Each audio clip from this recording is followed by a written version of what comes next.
Hello guys, welcome back guys sa aking channel.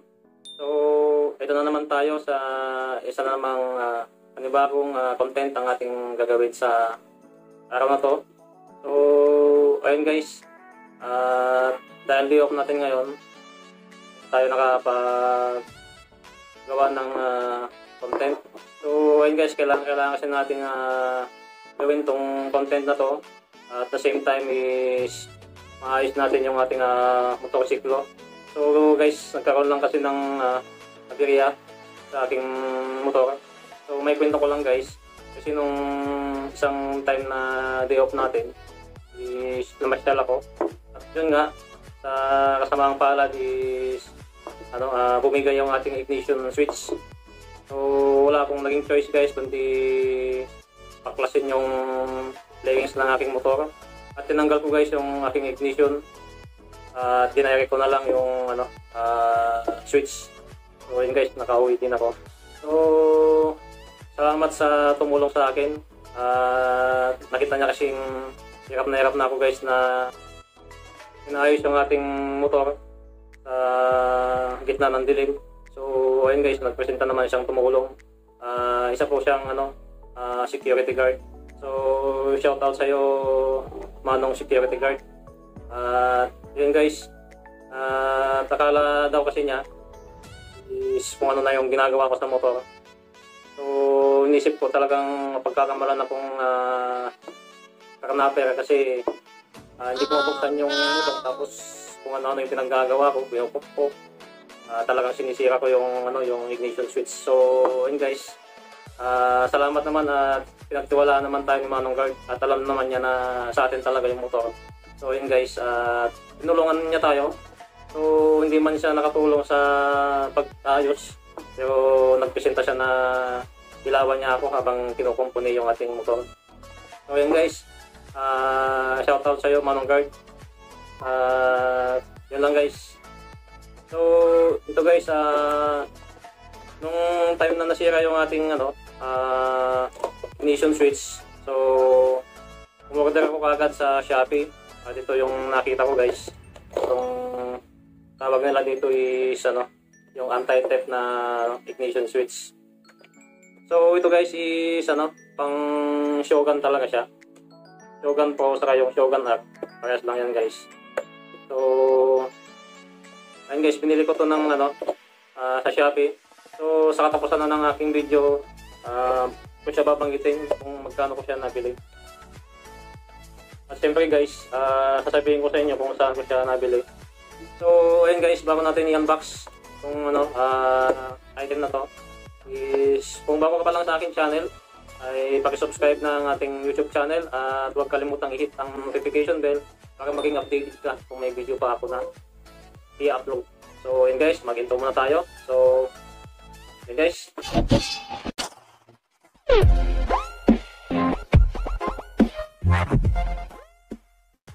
So ayun guys, itutuloy na natin. So buka mo natin yung camera natin. Ayan, para makita nyo. So ayan. Actually guys, nabuksan ko na siya para ma-check kung swak yung nabili ko at sakto siya sa ating motor. So ayun guys, ipa-plus ko na lang dyan sa screen kung ano yung physical appearance niya nung dineliver sa akin. So ito guys is nakikita nyo na. So ayan, yung itsura ng kanyang box. Ang may tatak pala to, so guys, itong brand niya, MTR. So ayan guys, MTR. So bubuksan na natin siya.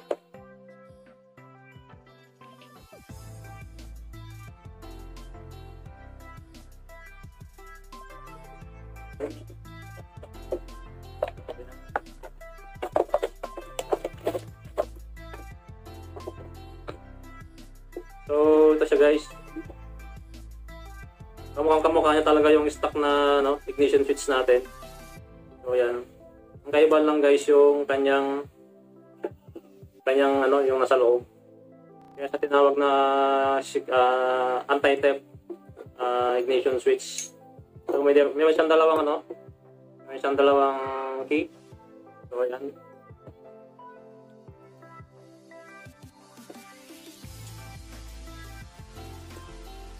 So guys, katulad ng mga bagong ignition, smooth na smooth siya.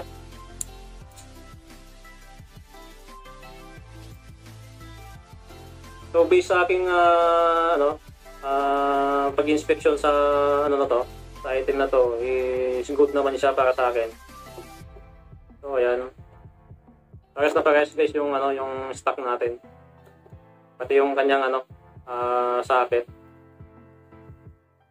Pati yung kanyang guys ito yung color coding ng kanyang wire.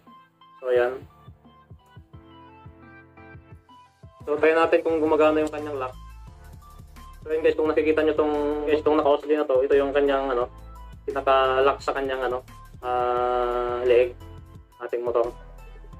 So pagka lumabas to, maglalak siya sa guys sa mismong leeg.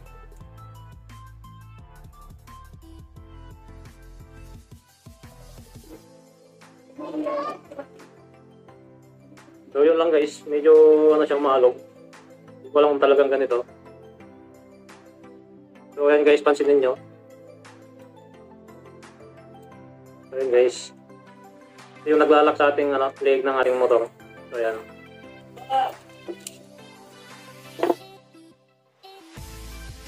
So yun lang guys. Wala naman akong ibang dito masasabi, kundi good siya para sa akin. So i-try lang natin mamaya kung gumagana yung yung ignition switch. Gagamit tayo mamaya guys ng tester kung hindi siya lost connection. So yan guys. So meron din siyang dito, kasama na yung yung backseat lock natin. So ito.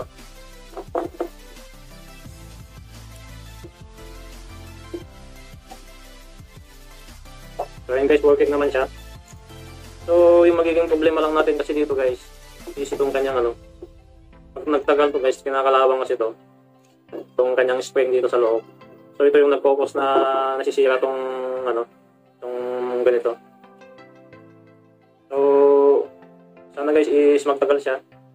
At na lang, lagyan na lang natin siya ng sprayan lang natin siya ng langis para hindi siya masyadong kakalawangin. So yun. So ito guys, gagabit na rin natin yung kanyang yung seat lock. So na-unbox ko na to siya dati guys sa so binili din natin siya Shopee kay Chris Seller. So meron akong na-upload yan guys na na video na may kasama itong na to. Hindi ko lang maalala guys kung ano yung kasama niyang in-unbox ko to. So dahil nga plano ko na rin talaga magpalit ng ignition switch. So inantay ko na lang talaga na so nagkataon naman na nasira kaagad, kaya ayun. So napabili ako ng ganito. At may kakabit na rin natin to. So kasi guys, pag binaklas natin yung yung sa may susian ng ng U-box natin. So babaklasin din kasi natin yung leggings niya.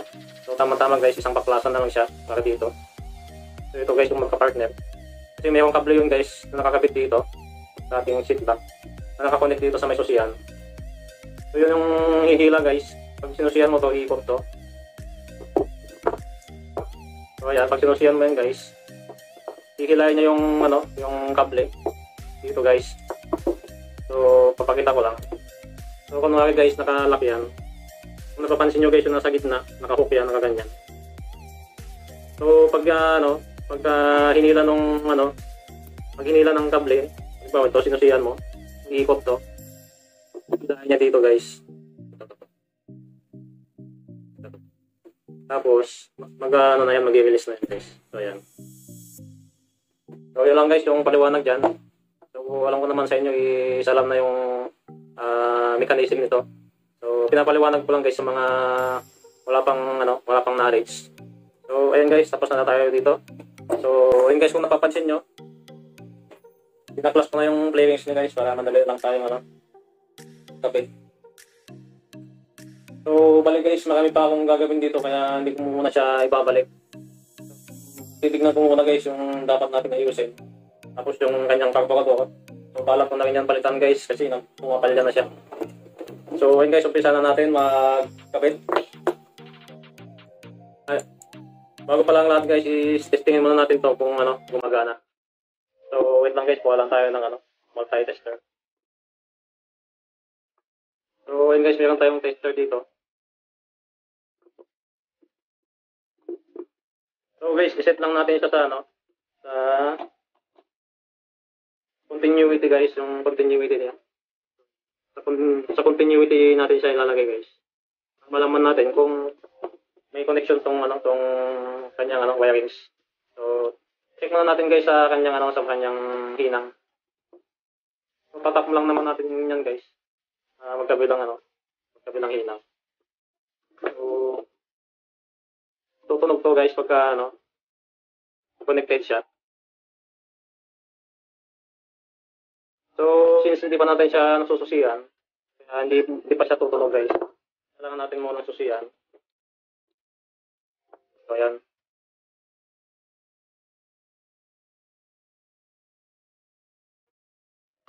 So, ayan guys, gumana.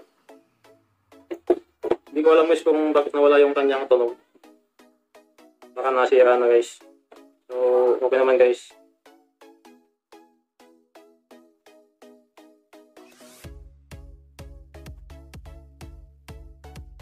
So, yun guys, gumagalaw siya guys. So, pakita lang natin sa camera.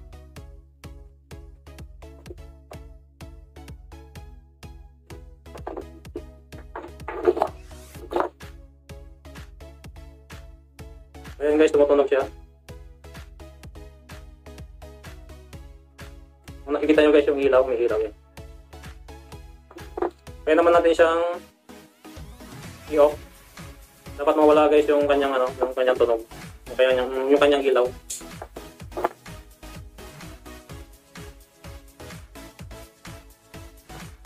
So, try naman natin dito sa kanyang ano, sa kanyang socket. Tatap lang natin yan sa magkabilang ano, wire. So, pag sunodihan natin yan guys. So, ayan, tumutunog siya guys. Ibig sabihin, connected siya guys. Pag pinatay natin yan, mawawala yan. So, ayan. So, ibig sabihin guys, is good yung kanyang connection. So, pwede na natin siyang ano, umpisang ikabit. So, yun guys. Yan lang. So, doon na tayo sa motorsiklo.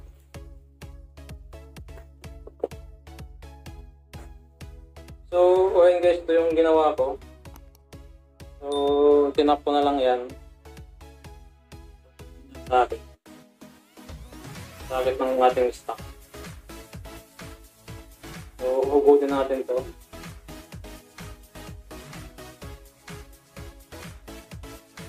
So, ito guys yung ating stock na socket sa may ignition switch natin. Itong isa na to guys is para sa mga accessory.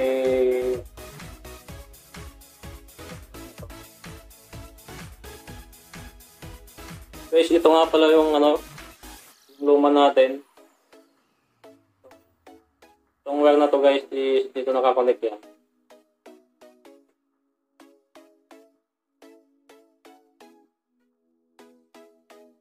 So kung nakikita nyo guys yung ano, pasokan ng susi. Ayan.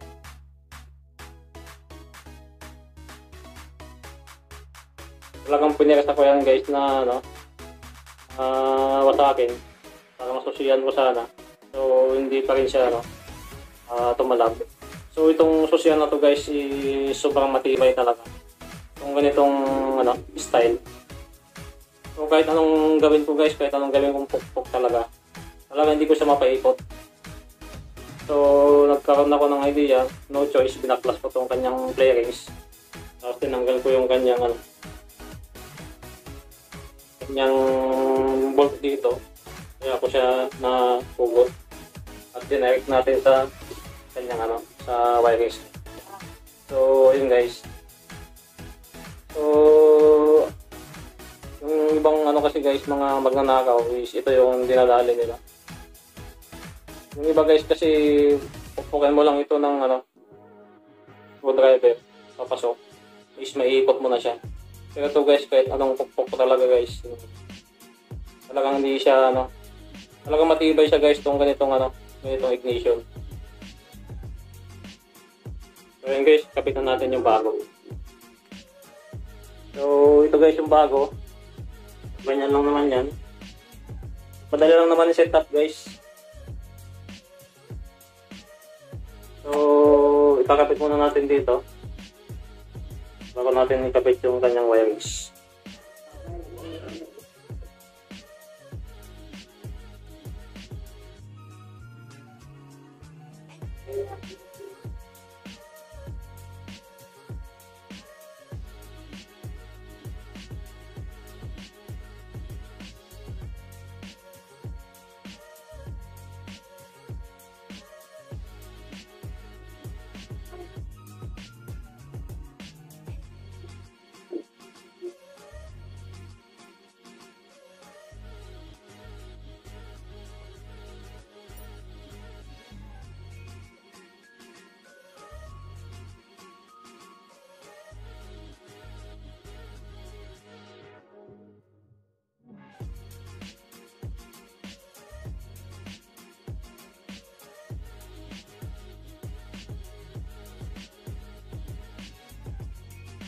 So yun guys, naikabit na natin yung kanyang socket. So try na lang natin kung gagana na yung panel board natin.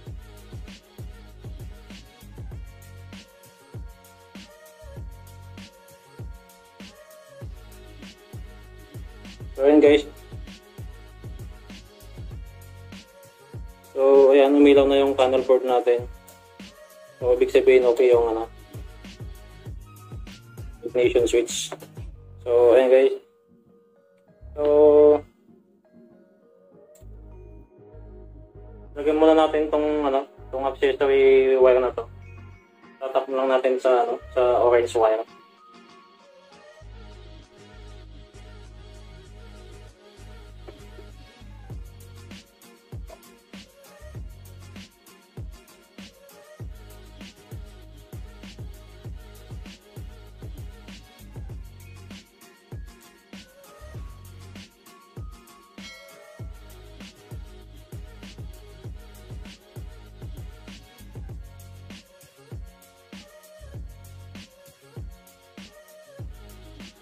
So, ayun guys, natapos na natin.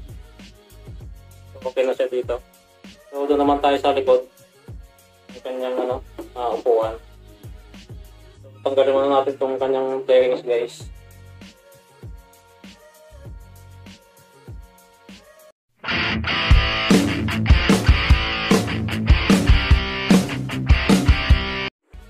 So, ito guys yung kanyang susian sa seat lock niya. So tanggalin muna natin to at papalit natin yung bago natin. So ito yung kanyang kable. So papunta yan doon sa pinaka-lock niya. So babaklasin din natin to guys. So unahin muna natin to. Tanggalin.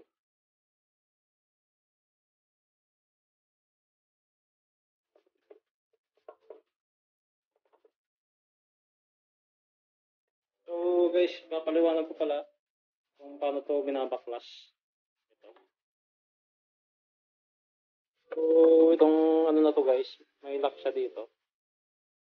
Yung nag-hold sa susian. So iangat lang natin to. Pinakalock niya na to. So katulad yan guys. So ayan yung itsura niya guys. So yun, mahuhugot na natin yun. So tanggalin muna natin to guys. Yung pinamahawak sa kable. So yan.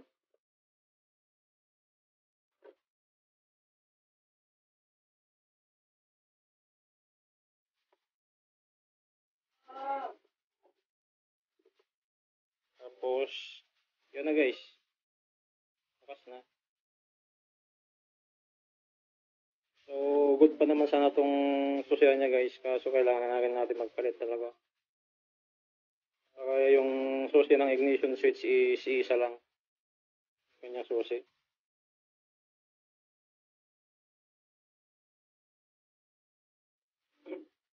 So ito guys yung yung bago. So lagyan muna natin ng konting oil para hindi siya madaling kalawangin.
guys, okay na tayo sa susian. Dito naman tayo.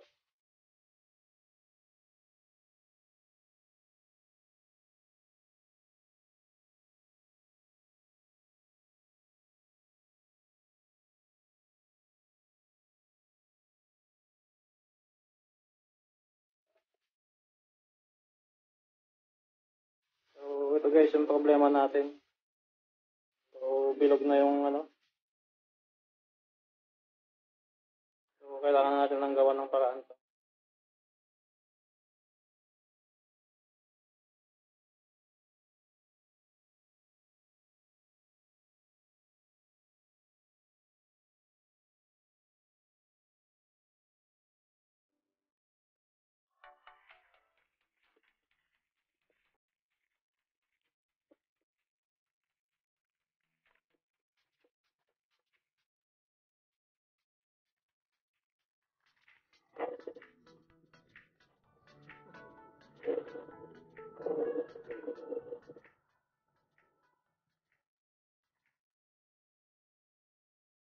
So gagamit na lang tayo. Magsinsil na lang tayo guys. Tignan natin kung papalat. Tatalap.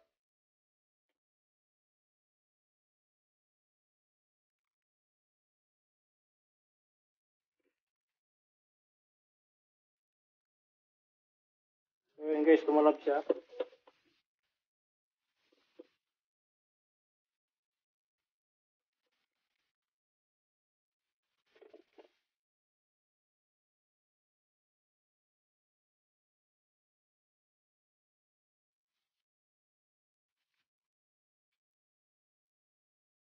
So ayun yung itsura niya guys. So ayan. Napapansin nyo guys, pudpud na yung ano. Nakahook niya. So kailangan kasi ganyan dapat yan. So, dapat sumasagal na ganyan. Since na mayawang na siya guys, kaya hindi siya na ano, naglalak. So ayun. So ito na guys yung bago natin. Itong mga bolt niya guys is papalitan na natin to. Palitan natin ng Allen wrench.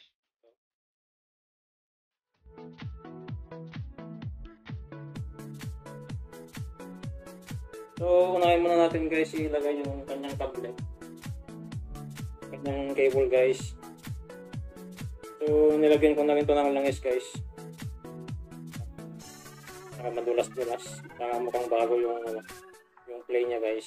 So yan.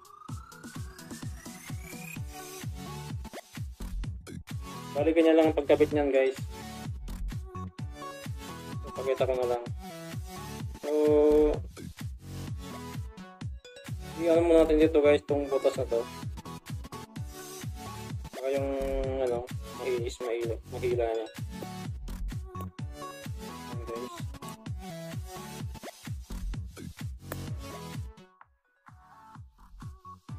Tapos guys, i-ano lang natin dito. Yung ganyan ang magiging ano niya.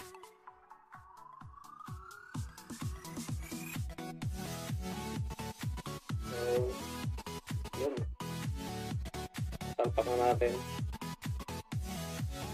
So, ikakabit muna natin to.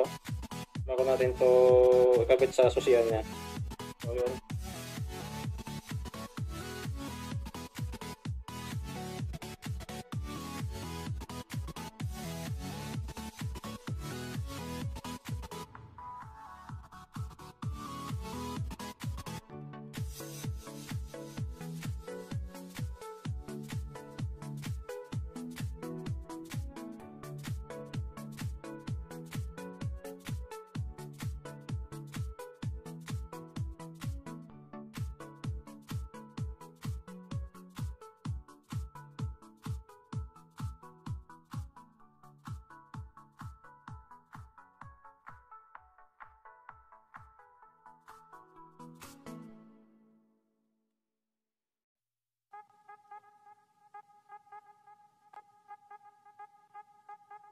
So yun guys, nakabit na natin. So lalagyan ko na lang siguro ng washer to guys. Muna tayo. So temporary guys, i-skin na muna. Kapit na natin.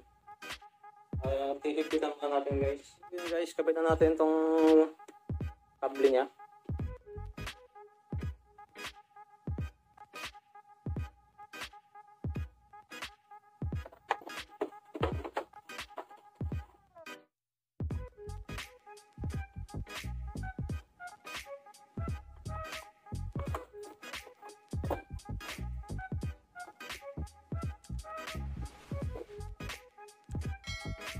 So yan guys, ganoon lang siya kadaling ikabit.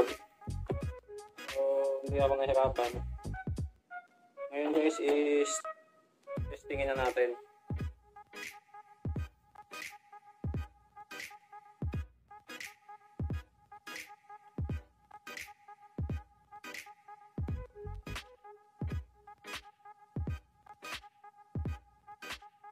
So yan guys, nag-lock siya.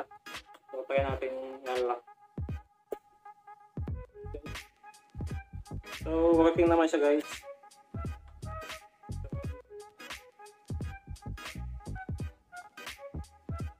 So, ikakabit na natin siya. Balik na natin guys sa dati. So, bago natin ikabit, is-punasan muna natin.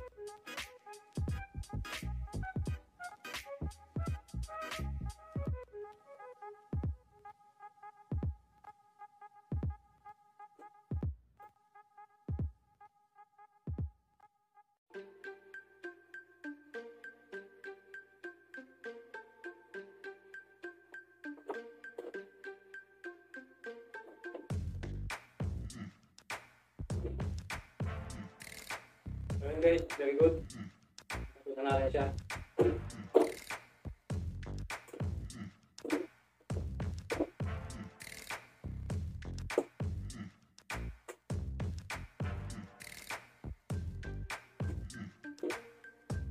So ayun guys, natapos na natin siyang kabit. So hindi ako masyadong nahirapan. Ang ano ko lang guys, concern ko lang talagang mainit dito sa place ko guys. So yun. Kasi nakabit naman natin siya ng maayos. So hindi ko muna siguro babalik guys yung plengis na dito. At mayroon pa tayong ayusin dyan. Ayan. Tapos magpapag-intap pa tayo ng crankcase natin guys. So kung napapansin nyo, may naka-apply dyan guys na ano, na metal polish.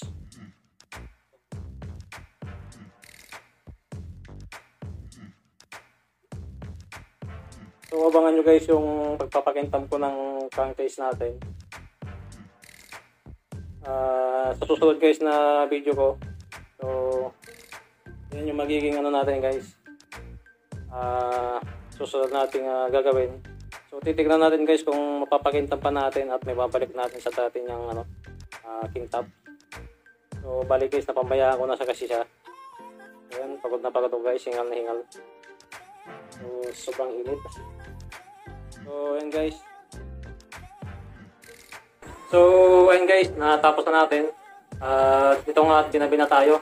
So yun lang guys ang pagkakabit ng ano, ng ignition switch saka yung kanyang ano, seat lock. So all in all guys is okay naman guys yung ano, yung nabili nating item. So ayan guys, photos sa seller ng Shopee. So ito guys, babanggitin ko na kung magkano natin siya na nabili sa Shopee. So ito guys is nagkakahalaga ng ano, 700. So yun guys, hindi pa kasama yung shipping fee niya doon guys. So nasa ano lang yata yung shipping fee, nasa 70. Kaya ang binayaran natin is 770 pesos. So ayun guys, ililink ko na rin guys yung shop kung saan ko siya nabili. Sa mga Shogun user dyan guys, pwede to sa Shogun Pro. So yung ating motor is Shogun Pro siya guys. At pwede rin siya sa Shogun R. Ito yung ano, yung version niya na walang clutch. So ayun guys, sana guys is nakatulong sa inyo tong video ko na to, tong content natin na to. So sana guys is kung nagustuhan nyo tong video na to, so sana guys is paki-like and share naman sa mga social media nyo guys tong video natin na to para malaman din ng mga kilala ninyo o sa mga ibang Facebook friend ninyo. So, para malaman din ng iba yung regarding sa content natin na to. So, salamat guys. At sa mga bago dyan guys na makapanood na itong ating video, ay inaanyayahan ko kayong mag-subscribe at pakihit ang notification bell para maging updated ka kung may video pa ako na lalabas. So, marami pa tayong gagawing video guys. Kaya abang-abangan nyo lang guys. Kaya pakihit ang notification bell pag kayo'y nag-subscribe para maging updated kayo lagi sa mga video na ating ina-upload dito. So, yun guys. Hindi ko na ito patatagalin. So, gaya lagi na sinasabi ko guys, tape at God bless sa inyong lahat. Paalam guys.